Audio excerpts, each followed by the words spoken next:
It is an honor to be here in New Orleans as you start moving toward the development of your citizen participation program. We in the city of Birmingham have been at this for a while. In fact, starting in 1974 is the first iteration of our CPP. And it has undergone some changes from 74 to 76, 78, 1980, and finally in 1992 we got it right. And the plan under which we operate now was really established firmly in 1992. And one of the tenets of our CPP is that it must be revised or we must take a look at it every 2 years. Our program is designed in Birmingham around the fact that we have 99 neighborhoods. 99 neighborhoods, geographical locations, 99 neighborhoods. And that works very well for us because our city council, we have a 9-member city council, and the council members are elected from districts. And so you can see how it's very important then to have geographical designations for your neighborhoods so that the council kind of knows which neighborhood is mine. And there is some claiming of neighborhoods through our process. But through our 99 neighborhoods, each neighborhood elects its own officers. It comes from members who live within that geographical designation for that neighborhood. We have an election every 2 years to vote on any issue that comes before a neighborhood. You have to be 16 years of age.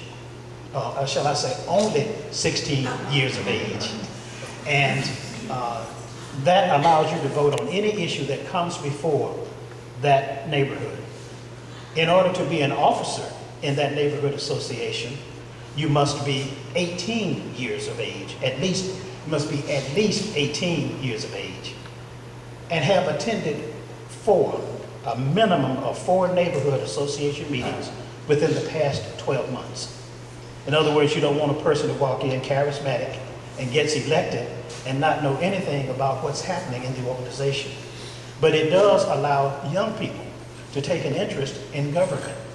And that's very important because if you are an elected official in Birmingham and you are not threatened by the CPP program, you realize that it is a way to develop leadership. I was a neighborhood vice president first. Then I became that neighborhood's president. And because our 99 neighborhoods would be cumbersome for the council members to deal with them, each neighborhood belongs to a community. Those 99 neighborhoods are subsumed under 23 communities. Some communities range from as little as 3 neighborhoods to as many as 8 neighborhoods in one community. Well, the community advisory board is made up of the 3 elected officials of that neighborhood that come into the community. And the community then elects from the elected officials within that neighborhood, within those neighborhoods, they elect a president. So there's a president of those 23, each 23 community has a president. Well, collectively, those 23 presidents represent the Citizens Advisory Board. The Citizen Advisory Board meets once a month in city council chambers, and they discuss areas that are common to those 23 communities. And the sole purpose of our CPP is for those individuals to be advisors to the mayor and council. They serve strictly an advisory role. They have no legislative authority, strictly an advisory role. And the reason that's important is because the city council's operating procedure is that if there's a liquor license application, if there's a zoning variance, those kind of issues must go through the neighborhood in which that business or that zoning application applies before the city council will even consider it. Now, to make that process very simple, a neighborhood at its meeting has to do 2 things. First, it has to have a sign-in sheet so that each person attending that meeting signs in by name, by address, and then checks yes or no, this is my first meeting, because that provides a record. There also have to be minutes taken by the secretary.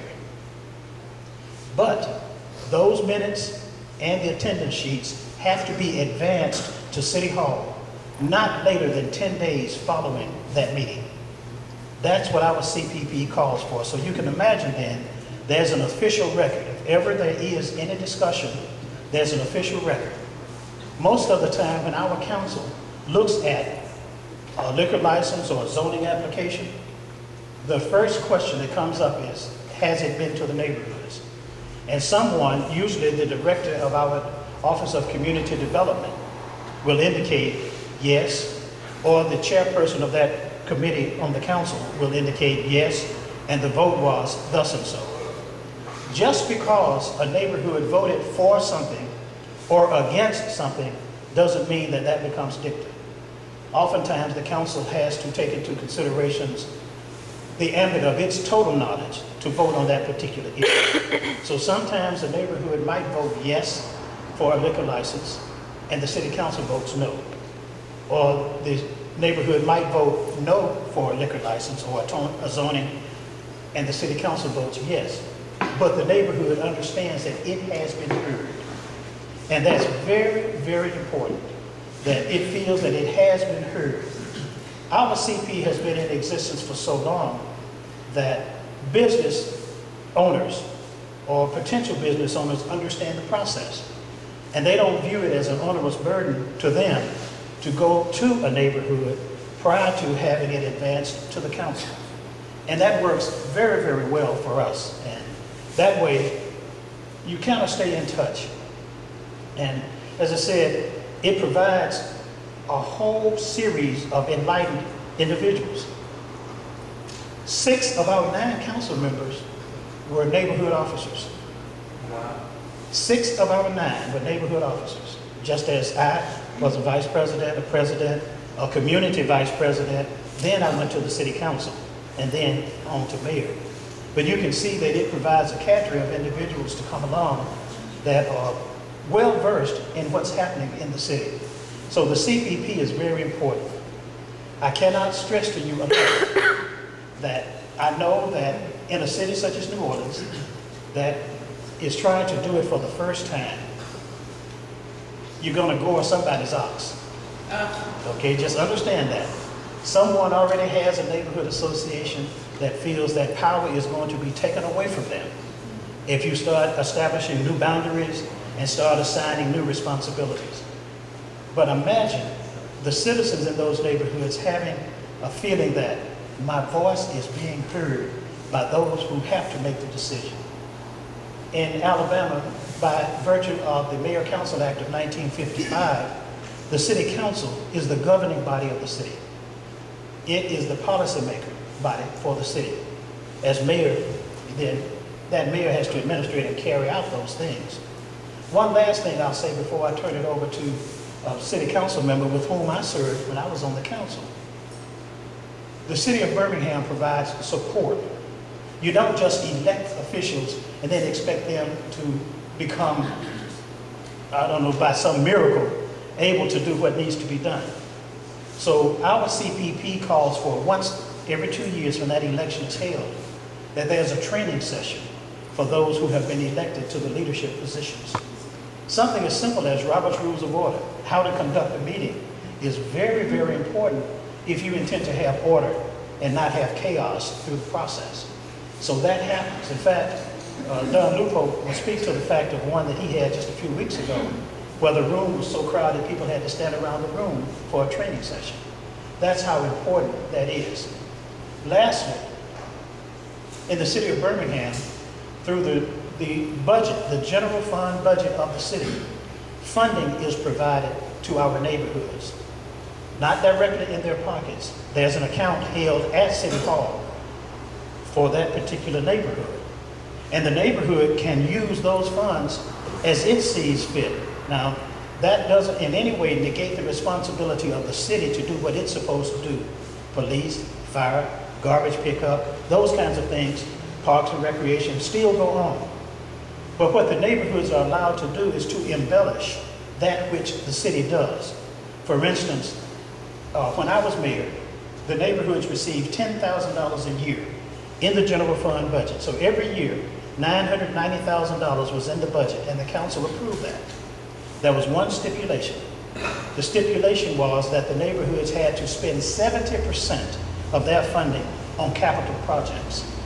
A capital project is defined as something that lasts 10 years or more. And the neighborhoods could bankroll that funding. They didn't have to spend that $7,000 each year on a capital project. They might want to save it because some wanted to embellish a neighborhood park with swings or whatever. And some of our neighborhood officers will speak to some of the things that they have done with those funding. The other 30% could be used at their discretion, such as Get to Know Your Neighbor Day, where there would be some kind of function. They might purchase t-shirts or whatever. Or they might fund projects such as the neighborhood watch signs that will go into a neighborhood. Or they might go to the Neighborhood USA Conference for training. But that 30% could be used at the neighborhood's discretion, but the 70% had to be used for capital projects. Since I left office, that amount has been reduced that the neighborhoods receive, but that 70-30 standard is still applied. And so it really works. And the citizens then feel empowered. They feel that they have a voice, not heard exactly as they echo it every time, but at least there's a formal process. And business people understand that they work with the neighborhood associations in order to achieve their ends. It works beautifully.